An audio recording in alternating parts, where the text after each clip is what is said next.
Hello and welcome to another edition of Snack Break. Today I'm going to be taking a look at peace tea. Just, an average looking on the shelf canned tea product. In the same vein of out here, it's really big to see like Arizona iced tea. Like the big jugs of it or cans of it. Ironically, though, Arizona iced tea is made in California. But anyway, I saw these at the dollar store. I think we were looking for graham crackers, of all things. Yeah, just stopped in there, perused the aisles, and I saw these cans. I was like, oh, well, and that's a good, interesting design, which naturally caught my eye. And I was looking at the flavors. They've got just peachy. Sure, fine. That's pretty average. Peach teas is pretty indicative. Then you got Hello Mango, which is, it says at the bottom that it's a green tea and mango blend. Sure, whatever, that's fine. Snowberry. What the hell is a snowberry? I look at the can. It doesn't tell you what flavor it is. It just says snowberry. Like up here, it says it's a kind of a tagline. It says "Hello Mango," and then at the bottom, it says it's mango and green tea. Snowberry says that it's snowberry on the top, snowberry at the bottom. No explanation about what it is. So that got me thinking, is snowberry actually a real thing? Turns out it is. Snowberries, also known as waxberries or ghost berries, kick ass, they are real. They're kind of like a mistletoe that grows upright. The funny thing is that they are toxic to humans if you eat them in large enough quantities. The Native Americans used to use them for inflammation, laxatives, and it also decreases cholesterol. But like I said, if you eat more than a couple, you will get sick. So is that what's in this? Did they actually put snowberry in this and they're not telling you? Turns out no. Turns out on the website, when I looked up peace tea, snowberry is just a blend of blueberry and a white tea, which sounds fine, but I mean, come on, just put it on the bottom of the can. There's no reason to be obtuse about this. It would kind of be like if I wanted to make an energy drink and I came up with the name battery acid. Because I just thought it sounded cool. I thought the words battery and acid were cool together. And I didn't realize that that was an actual thing. And I don't understand the basics of chemical energy. But no, battery acid is a real thing and you shouldn't put it in your body. And we should probably tell our customers that this is not, in fact, battery acid. Oh, speaking of the website, I wanted to point out that the cans have these little icons on them. They say sip and scan. Can you see that? Yeah, sip and scan. You scan these things, they take you to a website. I got a really slow loading cartoon that talked about the importance of recycling. I think it's interesting that all the icons are different. Like, it kind of reminds me of there was a game, a Pokemon game, and you'd take a little cardboard disc and you flip it around. It had a picture of Pokemon on the top, and you flip it over, and it had it had like basically a code bar, only circular, and you would put it in the thing and you would spin it around, and it would read what kind of Pokemon it is and load the stats into this little handheld thing. Really interesting, really complicated. I have those. I should do a review. But anyway, this reminds me of that, in that the circles are different. So what I think is happening is that they're baiting customers into scanning their cans, and they're going to use that data to signify which flavors are selling the most. Now, why would a customer repeatedly scan their can? It's like, oh boy, I got my peace tea. Oh boy, I better scan it. I like it from an engineering standpoint. It's interesting. I don't like it from a overreaching corporate standpoint. Because first of all, they can look at just their numbers and see which flavors are selling the most. So it also leads me to believe that they might be collecting phone data from their customers. I wouldn't put it past them. Oh, okay. Here's something that's a little bit less evil. The pattern on the cans is pretty much repeating. For example, they've all got this little heart in the logo, but on key spots on the cans, they've replaced icons. For example, like it's usually in the lower left and top right. Well, actually, it's a cylinder, so there is no. But on the front, at the bottom, they've got like a little peach with a crown, and I guess that's a pit. I've never seen an X-ray of a peach before. And then in the corner, they've got, oh, come on, get out of there, a little peach with wings, which I think is cool.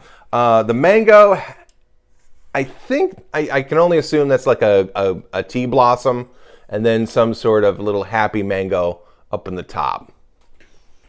And then the snowberry, which I think is the coolest one, has a little snowflake. Come on, right there, little snowflake. And then up in the corner, it is a snowman with wings. I just think that's cool. I think that's just a nice little, again, going that little extra mile. Oh, speaking of which, check out the top. They cut a little handpiece symbol into the pop tops. Again, it's just really interesting to see all the details that went into these cans. But how do they taste? Okay, let's start with just peachy. There we go. Yeah, good peach smell.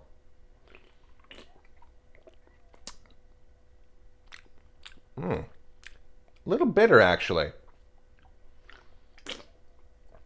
The peach flavor's there, but it's like really overpowered with the tea.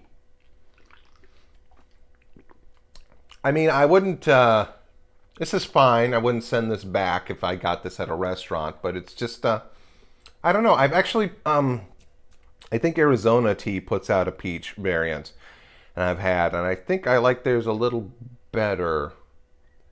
I just looked, and it says 0% juice. So, I wonder what the natural flavor is. It says naturally flavored and other naturally flavored. And other natural flavors. A little bit redundant. Also a little bit sketchy in that, criminy. Oh my God. I was going to say there's a lot of wiggle room in that natural flavors and other natural flavors, but then I've just discovered that they have copywritten the phrase, made with peace, love, and happiness. It's a Coke product. Of course they would copyright. And made with peace, love, and happiness. This isn't made with peace. This is made with, shake well. Shake well, refrigerate after open. Was I supposed to shake this?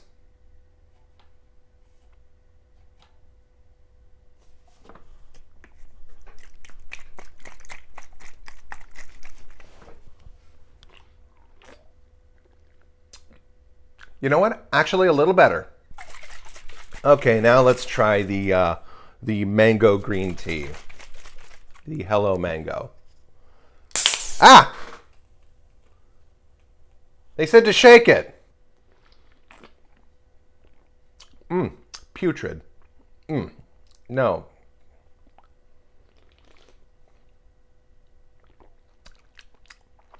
Yeah. I've had green tea before, which is usually sort of has this bitter aftertaste, but this is like really, it's funny. It's like watery. It's like tastes watery at first, but then it's got this really tingy aftertaste to it. The mango is almost non-existent. It tastes like if LaCroix put out iced tea. Yeah, it's like it's iced tea if like the ice melted in it, and yeah, that's just like really innocuous, but it's innocuous but obnoxious, if that if that means anything. Um, yeah, if I got this in a restaurant, the funny thing is, if I got this in the restaurant, I'd be like, oh god, I don't like the flavor, but I also don't want to add any sugar to it because there is just a little hint of sweetness, but it's nestled within just kind of no, not my favorite. Okay, here we go. Here's Snowberry, the star of the show. Okay, will it pop? Nope. Get under there. Oh. Oh, they didn't cut the peace symbol into the Snowberry. Oh, that's disappointing. Okay. Ah, boo. Oh, that smells of blueberry, all right.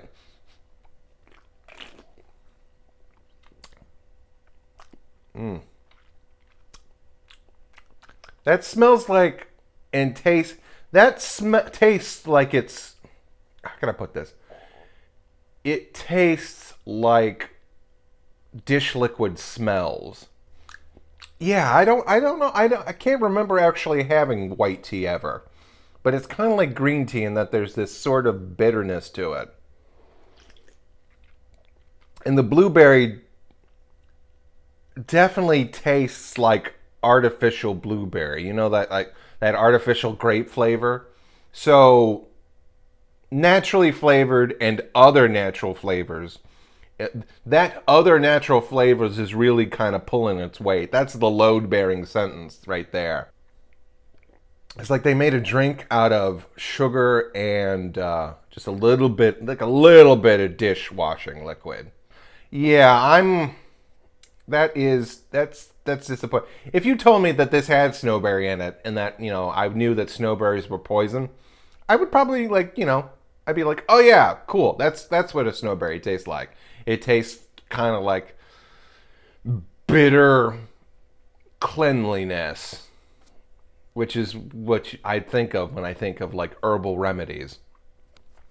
Okay, let's do this. A little bit of that. Oh. Okay. I was gonna mix them all first, but then I just noticed that the color. Wow, that's really deep. I wonder if the colors are different for each one. Okay. Uh, yeah, that's definitely kind of a. That's yeah. If you told me this is a white tea, I would believe it because it's a very light kind of, very yellow, and yeah, that's even lighter, huh? Okay, so there's definitely a change. There's definitely a color to each of the teas, so that's interesting. I don't know why, but we're just making observations here. Okay, so that was the mango. That's the blueberry. Whoa, it's raining. Um, that's the blueberry, and this is the just peachy. Oh Lord.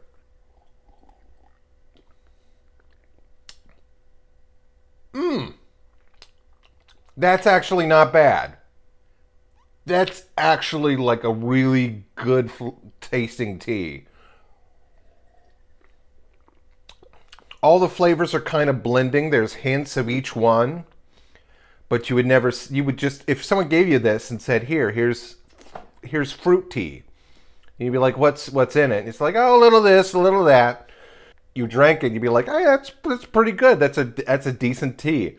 The sweetness from the Georgia peach is cutting the bitterness from the other two, and the other two are contributing their flavors to the blend. Peace tea, just combine everything and sell it as peace tea. All the flavors are getting along. That's your marketing right there.